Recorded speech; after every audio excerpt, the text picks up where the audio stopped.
आपण मैंने कौन यहाँ भावुंट कि बिना पियाज रसुण पुणी छतु मसला कौन टेस्ट लगे? निश्चय टेस्ट लगे। थे एमती बनईकि देखूँ ना, मुझे देखूँ छतु को भल भाव में धोई नहीं ये काटी नहीं।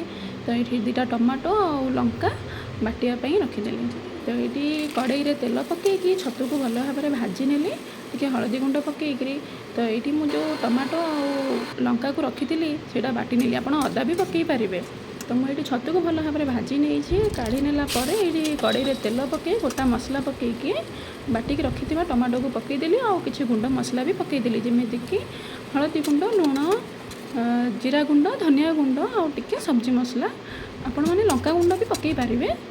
तो मुझे तो लंका बाटी पकईनी। तो देखिए मोर मसला हो सारापर मुझे पकई मोर भाजिक रखी छतु आधे किसी पकई मोर गोटा कंचा लंका और कस्तूरी मेथी। तो ये आपने देखिपे मो छतु मसला तो रेडी हो गला। तार लुक भी देखूँ केते सुंदर होती। आपण मैंने निश्चय थे एमती बनईकि देखूँ। तो मो वीडियो को लाइक एवं सब्सक्राइब निश्चय करूँ। रखुची, नमस्कार।